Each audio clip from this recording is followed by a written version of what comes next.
जाता।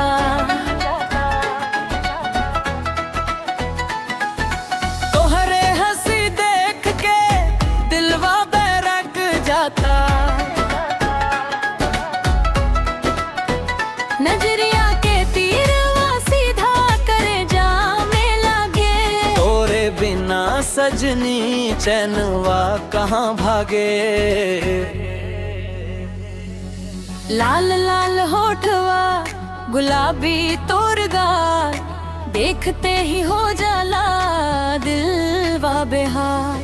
कमरिया लचकावे जियरा मचल जाता। दुखत नहीं खेरानी के मुहाने पर अटक जाता।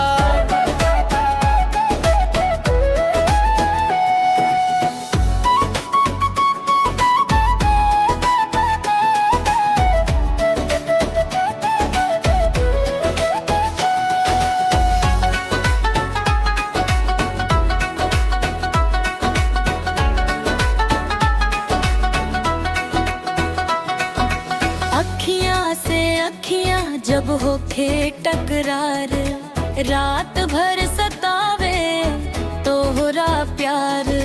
बात दिल के कहे में दिलवा लग जाता। नाम तोहरे सुनते ही मनवा बहक जाता। चुनरी उड़ेला हवा जब चल जाला। देख के तोहरा दिलवा पिघल जाला। सज धज के निकले तू गाँव के बाजार, तोहरे पीछे घूमे सारा संसार। रोज रोज सपना में आईबू हो रानी, तोहरे बिना सुनी लगे जिंदगानी।